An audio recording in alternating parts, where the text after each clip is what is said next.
And to the DDH po. To the DDH, no? Unang-una, sino ba nagpapatay kay Ninoy Aquino? Isipin nyo nga yun. Isipin nga niya, simpleng katanungan. Kasi kaya ako napasok sa politika dahil nakilala ko si Ninoy Aquino doon sa Boston. No? Nung pabalik na ako ng Pilipinas, sinabi sa akin ni Ninoy na, oy, tumulong ka na lang sa ano, to. I mean, na-conscientize ako ni Ninoy at sabi niya, tumulong ka. At inassign ako kay Doy Laurel na eventually nga, after a year, naging ninong ko pa sa kasal. No? Kaya ako napapasok sa politika. No? Simple question. Pangalawa, no? Pangalawang tanong din sa mga DDH, kaya nyo bang sikmurain yung mga nangyayaring kahirapan ng ating mga kababayan?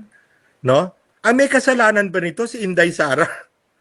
Kasalanan ba ni Inday Sara na tumataas ang lahat ng presyo ng bilihin? No? Sino may kasalanan yan? Hindi ba ang responsable sa pamamahala ng bansa ay si Presidente Bongbong Marcos? Tapos, papayag kayo, makikiapid kayo sa kanila?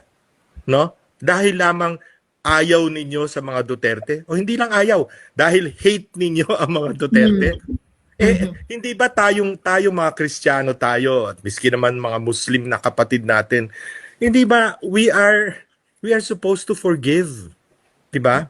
Hindi, hatred is anathema to any religion.